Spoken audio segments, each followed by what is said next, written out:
নমস্কার। সুভদ্রা গোট ফার্মের পক্ষ থেকে সকলকে জানাই আন্তরিক প্রীতি শুভেচ্ছা অভিনন্দন।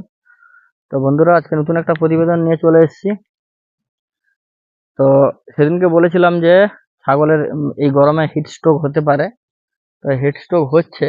তো হিট স্ট্রোক হলে আমাদের খামারের যে করণীয় কাজগুলি কি, আর আপনি বুঝবেন কিভাবে আপনার ছাগলটি যে হিট স্ট্রোক হয়েছে। তো প্রথমত বুঝতে পারবেন, দেখবেন ছাগলটা মুখ থেকে লালা ঝরছে, প্রচন্ড হাঁপাচ্ছে এবং গায়ের টেম্পারেচার অনেকটা হাই হয়ে যাবে। সঙ্গে সঙ্গে দেখবেন ছাগলটার শ্বাস প্রশ্বাসের যে গতিটা থাকে ওটা বেড়ে যাবে, অনেকটাই বেড়ে যাবে। তো তখন আপনাকে বুঝে নিতে হবে আপনার ছাগলগুলা কিন্তু হিট স্ট্রোকে আক্রান্ত হয়েছে। তো হিট স্ট্রোকে আক্রান্ত হলে প্রথম করণীয় কাজ হচ্ছে আপনাকে ছাগলটাকে যতটা সম্ভব কোনো ছাই জায়গা, মানে যেখানে মানে রোদের একটু তাপটা কম থাকবে বা সূর্যের ডাইরেক্ট কিরণটা না পড়ে, ওই সব জায়গায়, ছায়রা জায়গায়, একটু শীতলতম জায়গায় আপনাকে খুব তাড়াতাড়ি নিয়ে যেতে হবে এবং ছাগলটাকে স্নান করিয়ে দিতে হবে, ঠান্ডা জলে স্নান করিয়ে দিতে হবে। প্রয়োজনে ওর মাথায় ঘন ঘন জল দিতে হবে। যদি বরফ পান তাহলে একটু ঘষে দেবেন, ছাগলটা অনেকটা আরাম পাবে। তো এটা করার পর আপনাদের সর্বপ্রথম যেটা উচিত, ছাগলটাকে ঠান্ডা জল সঙ্গে গুড় এবং লবণ, একটু খাবার সোডা মিশিয়ে ওকে খাওয়ানো। দেখবেন ছাগলটার পায়খানা পেচ্ছাব যদি বন্ধ হয়ে যায়, তো ছাগলটাকে আপনারা যদি জানেন ভালো, না হলে পাশে যদি পশু চিকিৎসক থাকে ওকে দিয়ে আপনারা একটা ফিনাইল, যে আমরা যে মানুষকে স্যালাইন দিই, ওই স্যালাইন আপনারা দিতে পারেন। দিলে কিন্তু ছাগলটা তাড়াতাড়ি সুস্থ হয়ে যাবে। না হলে কিন্তু ছাগলটা যদি ট্রিটমেন্ট করতে না পারেন, না বুঝতে পারেন, তাহলে কিন্তু ছাগলটা অজ্ঞান হয়ে যাবে আর পরবর্তীকালে মারাও যেতে পারে। তো এইটা আমার এই বিটল যে ছোট পাঁঠাটা, ওইটার বাচ্চাটা নতুন চড়তে আসছে মাঠে। তো ছাগলগুলা চড়ছে এই সময়। আরো মনে হয় 6-7 দিন এইভাবে তাপপ্রবাহ আমাদের দক্ষিণবঙ্গে থাকবে, কারণ লুও বইছে। তার জন্য সতর্ক থাকতে হবে এবং ছাগলগুলাকে ঠিকঠাক করে পরিচর্যা বা যত্ন নিতে হবে। ওই দিন বলেছিলাম যে ছাগলের হিট স্ট্রোক হয়, কিন্তু কিভাবে হয় বা ওর যত্ন পরিচর্যা বলিনি, তাই আজকে বলে দিলাম। তো বন্ধুরা, ছাগল পালনকে যতটা সহজ মনে হয়, ছাগল পালন কিন্তু ততটা সহজ নয়।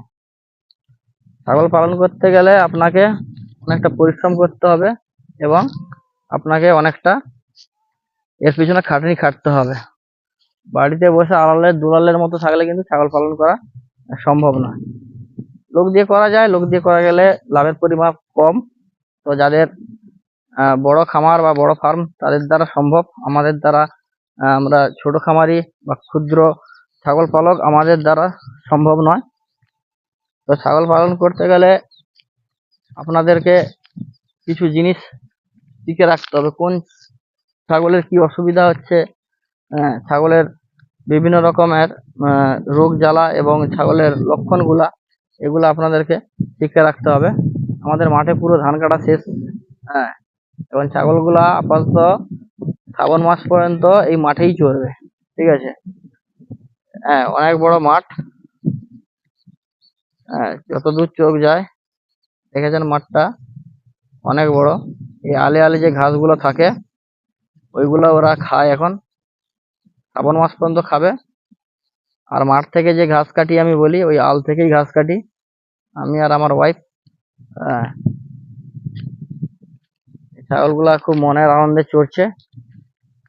তো ঘাস ততটা বেশি দেখা যাচ্ছে না যদিও, কিন্তু এরা কিন্তু খুঁটিয়ে খুঁটিয়ে খেয়ে খেয়ে কিন্তু এরা পেট পুড়িয়ে নেবে। তো অনেকে আগুন লাগিয়ে দেয় আমাদের ধান কাটার পর, যে যে ইয়েগুলা থাকে, মানে নাড়াগুলা, ওগুলাতে আগুন লাগিয়ে দেয়। বাচ্চাগুলা খাচ্ছে ঘাস, খাবার নতুন নতুন শিখছে ওরা। এই বিভিন্ন ছাগলগুলা বিভিন্ন দিকে তাদের মন মতো যেদিক সেদিক চলে যাচ্ছে। তো সব ছাগল খামারিদের কষ্ট করতে হয় ছাগল পালন করতে গেলে।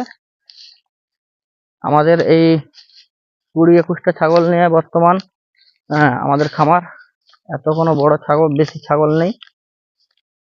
তো আপনাদেরকে ওই ছাগল পালনের বিভিন্ন রকম সমস্যা এবং বিভিন্ন রকম ট্রিটমেন্টের জন্য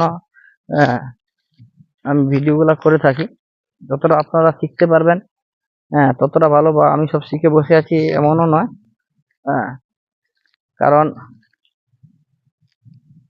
ছাগল পালন করতে গেলে এই যে আমার পাঁঠাটা মোটামুটি প্রচন্ড এগ্রেসিভ আছে, ওকে দড়ি দিয়ে করতে হয়, কন্ট্রোল করতে হয়, নাহলে বদমাশি করে প্রচন্ড। এবং মারামারি করে একটু, ঠিক আছে, মারামারি করে। যখন খায় খুব মন দিয়ে খায়।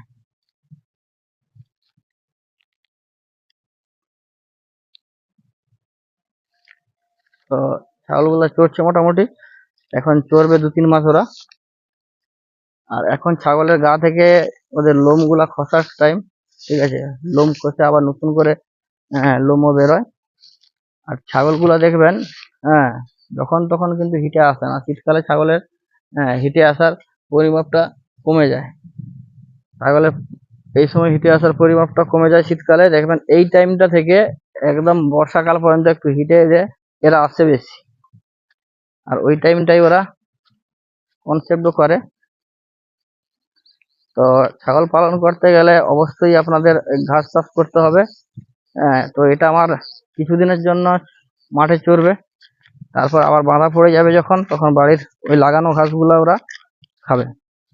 তো আরেকটা কথা হচ্ছে, ছাগলের চড়ে খাওয়ালে অনেকটা ওরা ভালো থাকে, ওদের মানসিক দিক দিয়ে ওরা অনেকটা ভালো থাকে। কিন্তু একটাই সমস্যা হচ্ছে, চড়ে খেলে কিন্তু কৃমির প্রাদুর্ভাবটা বেশি হয়। এই জন্য টাইমে টাইমে সময় সময় এদেরকে কৃমিনাশক করে রাখতে হবে। এটা হচ্ছে আমার দেশি ব্ল্যাক বেঙ্গল ছাগল। ওর বাচ্চাটা বলছিলাম যে 2টো বাচ্চা হয়েছিল, একটা মানে প্রিমেচুরিটি বাচ্চা, একটা মারা গেছে, আর একটা এইটাই, এই ছোট বাচ্চাটা একটু একটু খাওয়া শিখছে। কারণ এর গায়ে লোম টোম কিছু সেরকম হয় মানে ছিল না। যেটা মারা গেছে ওটার গায়েতে একদম লোম টোম ছিল না, এর একটু ছিল যদিও। মোটামুটি এসছে মাঠে, মার সঙ্গে সঙ্গে ঘুরছে, খাওয়া দাওয়া শিখছে কিভাবে মা খাচ্ছে, একটু হাঁটাচলা করছে, একটু একটু মা দুধটাই বেশি খায়। তো দেখছেন ছাগলগুলা এইভাবে চড়াই আমি মাঠে। তো আরো কিছু কথা বলার আছে, যেগুলো হচ্ছে ছাগল পালন করতে গেলে দেখুন অনেক রকম সমস্যা আছে, অনেক রকমের লোকের কথা শুনতে হবে, অনেক রকমের মানে লোকের তাচ্ছিল্য, অপমানজনক কথাবার্তা, এগুলা কিন্তু আসতে থাকবে। তো ওগুলা শুনলে মানুষের হবে না, এবং শত্রুর সংখ্যাও দিনে দিন বৃদ্ধি পাবে, ওটা তো নিশ্চিত। তো শত্রুরাও বিভিন্ন রকমের ক্ষতি করার চেষ্টা করবে। তো ওদের কাজ ওরা করবে, আমাদের কাজ আমরা করব। তো তারা শত্রুতা করতে পারে, তাতে কিছু যায় আসে না। আর কিছু কিছু মানুষ আছে সবসময় এই করতেই থাকবে, মানে এই বাচ্চা ছাগলগুলা কিছু খেতে পারে না, তবুও কারো বাড়িতে চলে গেলে বলবে আমার বাড়ির অমুক খেয়ে গেল, তমুক খেয়ে গেল। এরকম সমস্যা। কারণ আমার একটু জায়গার শর্ট আছে, জায়গার শর্টের জন্য আমি ঠিক এর খামারটাকে ঠিক সাজিয়ে তুলতে পারছি না, পরবর্তীকালে দেখি কি হয়। তো বন্ধুদের বলবো, ছাগল পালন করতে গেলে বেসিক কিছু জিনিস আপনাদের শিখে রাখতে হবে। যেমন ছাগলকে ইঞ্জেকশন করা, ধরুন আপনি ভ্যাকসিন করা, ছাগলের 3 রকম পদ্ধতিতে যে ইঞ্জেকশন আছে, সাবকাট, ইন্টারমাসকুলার, আইভি, মানে ইন্টারভেনাস। তো এইগুলো আপনারা শিখে নেবেন। শিখে নিলে কিন্তু অনেকটা আপনাদের ডাক্তারি খরচা কমে যাবে। দিলে কিন্তু আপনি নিজের ছাগলগুলাকে নিজের প্রয়োজনে সমস্যায় পড়লে কারো কাছ থেকে জিজ্ঞেস করে বা ডাক্তারবাবুর পরামর্শ নিয়ে আপনারা কিন্তু ইঞ্জেকশনগুলা বা ভ্যাকসিনগুলা করতে পারবেন। এবং দেখুন ছাগলগুলা খুব মনের আনন্দে খাচ্ছে। এবং দেখবেন অনেক সময় এমন জরুরি অবস্থা হয়ে যায় ছাগলের মানে ইয়ে করতে হবে, আপনাকে ধরো সিলাইন চড়াতে হবে। ওটা যদি আপনি শিখে যান ইন্টারভেনাস খুঁজে, মানে ওই জুগুলার ভ্যান খুঁজে যদি আপনি ইঞ্জেকশনটা পুশ করতে শিখে যান, তাহলে কিন্তু আপনার ছাগলগুলোকে আপদে বিপদে কিন্তু বেঁচে যাবে। এবং হাতের কাছে কয়েক রকমের হোমিওপ্যাথি, এলোপ্যাথি এবং আয়ুর্বেদিক ওষুধ আপনারা রাখার চেষ্টা করবেন, বিভিন্ন সময় বিভিন্ন কাজে লাগতে পারে। তো আজকে আর একটা কথা বলার ছিল, যেটা হচ্ছে অনেক সময় অনেক দাদাভাই সমস্যায় পড়ে যায়। এক দাদাভাই সেদিন রাত্রে ফোন করছিল বিশেষ একটা অসুবিধার জন্য। তো আজ পর্যন্ত হয়তো ভিডিওতে কেউ বলেনি। তো অনেক সময় দেখবেন ছাগলের প্রসব বেদনা উঠে, ছাগলের বাচ্চা হবে, ছাগলের প্রসব বেদনা উঠেছে, কিন্তু দেখছেন ছাগলটা কিন্তু বাচ্চাটা প্রসব করতে পারছে না। যে কোনো কারণে, হয়তো ওর পজিশন ঠিক নেই, নচেত দেখবেন হয়তো কোনো কারণে জমিদারটা ছোট, বাচ্চাটা হয়তো একটু বেশি বড়, কোনো বড় পাঁঠা দিয়ে ক্রস করিয়েছেন, তখন এই সমস্যাগুলো হয়। তখন নতুন খামারি বা অনেক বড় বড় খামারিও সেই সময় কিন্তু অনেকটা সমস্যায় পড়ে যান যে কি করে ডেলিভারিটা করানো যাবে। তো আমি আজকে একটা হোমিওপ্যাথি ওষুধের কথা বলবো। যে হোমিওপ্যাথি ওষুধটা আপনারা ওই টাইমে যদি দিতে পারেন, ওষুধটা সবাই নাম জানেন এবং অনেকে ব্যবহার করে থাকেন, যদি ওই সময় ওষুধটা দিতে পারেন তাহলে কিন্তু ডেলিভারিটা অনেক সহজভাবে হয়ে যাবে। ওই সময় আপনারা কাজ করবেন 4 ফোঁটা করে পালসেল টিলা 30 আপনারা খাওয়াতে থাকবেন আধ ঘন্টা অন্তর অন্তর। দেখবেন একবার খাওয়ালে আশা করি হয়ে যাবে, যদি না হয় 2বার দেবেন, যদি না হয় আরেকবার দিয়ে দেবেন, ঠিক আছে? মোটামুটি বাচ্চাটা ভালোভাবে হয়ে যাবে। যদি ও পজিশন ঠিক না থাকে, যদি কোনো মানে হয়তো মানে ওর পজিশন উল্টা আছে, মানে যেভাবে প্রসব হয় তার উল্টা আছে, তবুও সেই ওষুধের প্রভাবে, হোমিওপ্যাথি ওষুধের প্রভাবে বাচ্চাটা কিন্তু ঠিক পজিশনে চলে আসে। তো ওই ওষুধটা, ওই পালসেল টেলা ওষুধটা আপনারা খাওয়াবেন, দেখবেন বাচ্চা খুব ভালোভাবে ডেলিভারি হয়ে যাবে। এবং আমার পাশে একটা হোমিওপ্যাথি ওষুধ আছে, যখন ছাগল হিটে আসে না,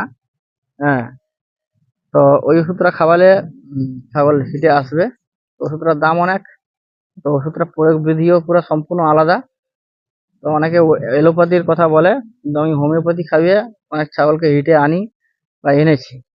তো ওই হোমিওপ্যাথি ওষুধটার কথা, প্রয়োগ বিধি সম্পূর্ণ আলাদা রকম। যেহেতু যারা আমাকে ফোন করবেন আমি ওষুধটার নাম বলে দিব।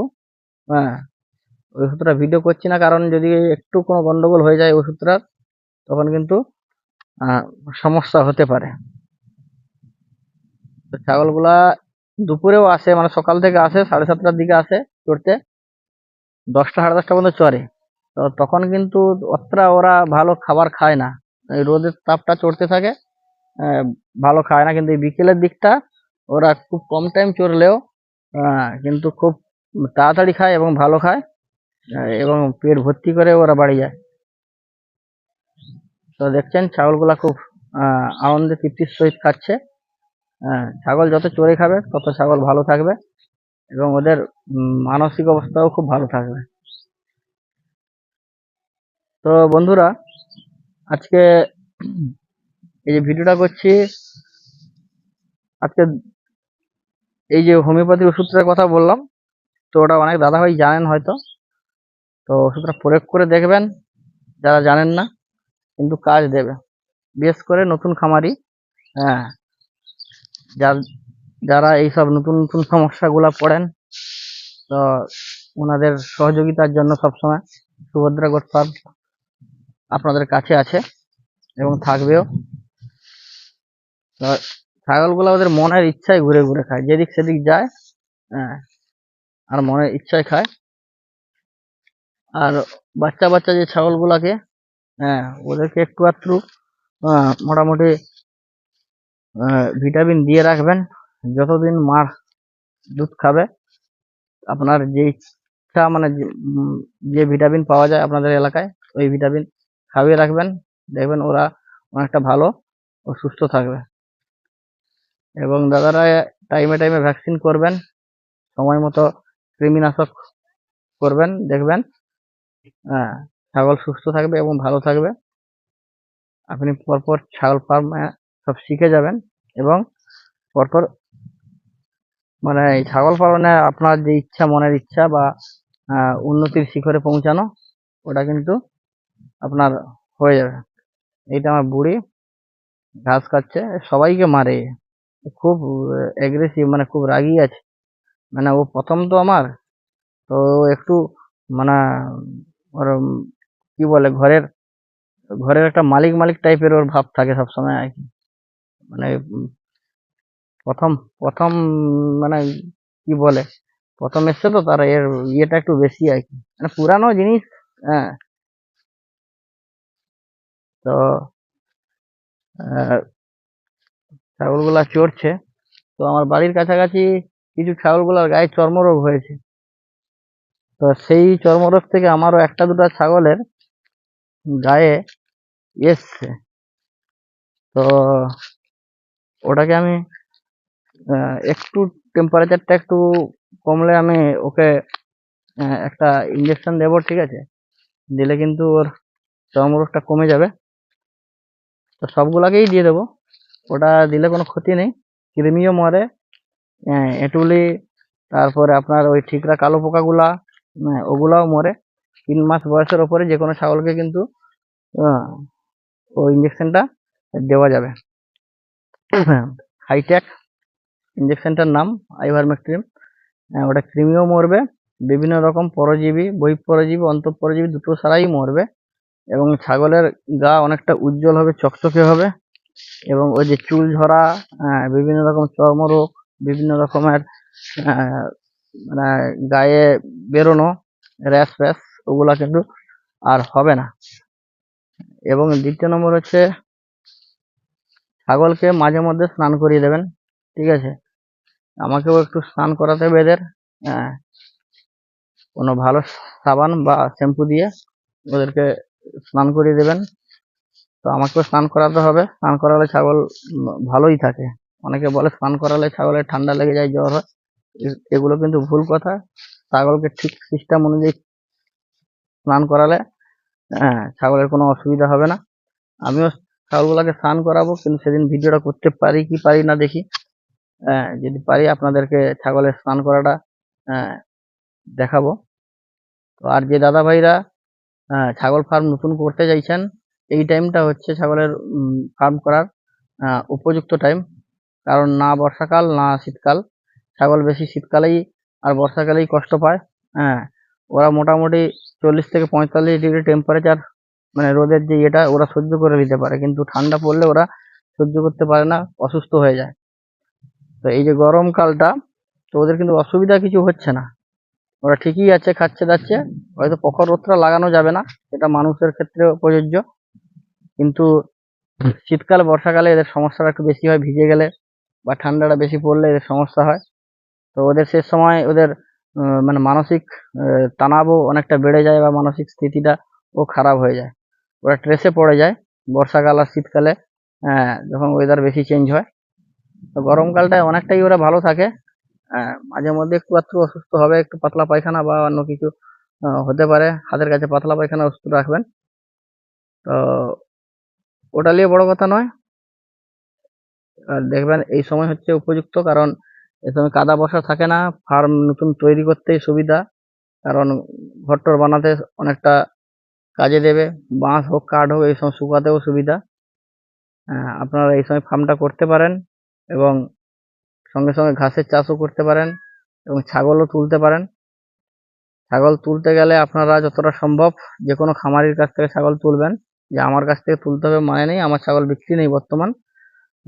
তো যে কোনো খামারির কাছে ছাগল তুলবেন, কারণ খামারির কাছ থেকে ছাগল তুললে ছাগলগুলা বেশি সুস্থ থাকে, মানে ভ্যাকসিন ট্যাকসিন কমপ্লিট করা থাকে, মোটামুটি ওদের একটা ট্রিটমেন্ট থাকে। এই হাট বাজার থেকে ভুলেও ছাগল তুলতে যাবেন না। যদি কোনো দাদা ভাই হাট বাজার থেকে ছাগল তুলেন তো তুলতে পারেন, হ্যাঁ, তো ওকে সেরকম সিস্টেমে রাখতে হবে। আগে থেকে যদি আপনার বাড়িতে ছাগল থাকে তাহলে কিন্তু হাট বাজার থেকে ছাগল তুলতে যাবেন না। আর যদি একদম নতুন করতে চাইছেন তাহলে বেছে বেছে এরকম অভিজ্ঞ কাউকে নিয়ে ছাগল তুলতে পারেন। কারণ অনেক বড় বড় খামারি আছে, হাট থেকেও ছাগল তুলে এখনো। তো ওনারা পারেন, ছাগল চিনে, এবং ছাগলকে নিয়ে এসে ওরা পরিচর্যা করে টিকিয়ে নিতে পারেন। ভুলভাল ছাগল পেয়ে গেলে আপনারা ফার্মটাও আপনার লস হবে, ছাগলগুলাও বাঁচবে না, মারা যাবে, আপনার মনোবল ভেঙে যাবে, আপনি ছাগল পালন করতে পারবেন না। তার জন্য দেখে শুনে ছাগল কিনবেন। কারণ হাট থেকে ছাগল কিনলেন, যে আপনাকে বিক্রি করলো ও চাষি হতে পারে, দালাল হতে পারে, বা যে হতে পারে। যখন ছাগলটা দিয়ে দিল আপনাকে, আপনি নিয়ে চলে গেলেন, ওর সঙ্গে আপনার আর যোগাযোগ কোনো হলো না। তখন কিন্তু আপনি কাউকে যে বলবেন দাদা ছাগলটা কি হলো, কিন্তু ওটা সুযোগ পাবেন না। কোনো খামারির কাছ থেকে বা ট্রেডারের কাছ থেকে নিলে আপনি ছাগলটা তখন ওকে বলতে পারবেন যে দাদা দেখুন, আপনার কাছ থেকে ছাগলটা নিয়েছিলাম, ছাগলটা 2 দিন কি 1 দিন পর একটা অসুবিধা হচ্ছে।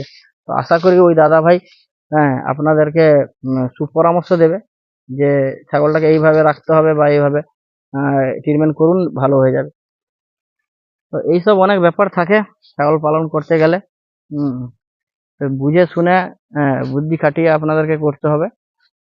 হুটহাট সিদ্ধান্ত নিলে বা একদম চটজলদি কোনো মানে আবেগের বশে কোনো কিছু ডিসিশন নিলে কিন্তু প্রতারিত হওয়ার চান্সটা বেশি থাকে। হ্যাঁ, তো সবাইকে বলবো ছাগল পালন করুন, বুদ্ধিমত্তার সঙ্গে আস্তে আস্তে এগোবেন। হ্যাঁ, তো যাদের মনে ইচ্ছা আছে যে বড় ফার্ম করার 100, 150, 200, তো তাদেরও প্রথমে কিন্তু এগোতে হবে এই মানে কম, একদম অল্প থেকে শুরু করে। আর যে দাদা ভাইরা আমার মতো যে 30-40 এরই ভেতরে থাকবো, তো উনারা সেই অল্প নিয়ে শুরু করবেন। কারণ এই ছাগল পালন করতে গিয়ে অনেক দাদা ভাইয়ের সঙ্গে পরিচিত হচ্ছে, অনেক দাদা ভাইয়ের সঙ্গে ফোনে আলাপ হচ্ছে। তো উনারা যে কথাগুলা বলছেন, অনেকে অনেকভাবে অনেকের কাছে প্রতারিত হয়েছেন এবং প্রতারিত এখনো হচ্ছেন। তো যে সিদ্ধান্তটা নেবেন আপনারা, ওটা খুব বুদ্ধিমত্তার সঙ্গে সিদ্ধান্তগুলা নেবেন। দেখছেন যত সন্ধ্যা হয়ে আসবে ছাগলগুলা তত তাড়াতাড়ি ঘাসগুলা খাবে। ওরা ঘাস খাওয়া খেয়ে মোটামুটি পেটটা পুরাবে। এবার সারা রাত ধরে ওরা মোটামুটি ওরা ইয়ে করবে, জোগালি করবে। পাঁঠাটাকে মোটামুটি তো 2-3 দিন আগে ফাঁটাটা আমাদের এইখানে পড়ে গেছিল একটা রিংয়ে। রিং বলতে আমাদের আগে এখানে সেলো মেশিন ছিল, এখন সব ডিপটেল হয়ে গেছে। সেলো মেশিন 25 ফুট 30 ফুট গর্ত করে জল তোলা হতো সিস্টেম করে। তো আমি ছিলাম না সেদিন ছাগলগুলো চড়ানোর সময়। ওখানে ঘাস ছিল, এই পাঁঠাটা বুঝতে পারেনি, ও গিয়ে ওখানে চলে গেছে, ও নিচে পড়ে গেছিল। তো আমার মা স্ত্রী অনেক চেষ্টায় মোটামুটি একে উঠিয়েছে। তো জল ছিল প্রায় 14-15 ফুট, 5 ফুট খালি ছিল। ওই দড়িটা ছিল বলে ওই দড়িটাকে টেনে ওটাকে উঠিয়েছে। তো ও কানের ভিতরে অনেক জিনিস ঢুকে গেছিল, দুটো কানের ভিতরে জল খেয়ে নিয়েছিল। তো তো মারা যাওয়ার চান্সটাই বেশি ছিল, কারণ একটু বেলক্ষ্য হয়ে গেলে আর একটু কিন্তু মারা যেত। তো ভগবানের কৃপায় মোটামুটি আহ ও বেঁচে ফিরে এসছে। ওর নাম হচ্ছে কালু।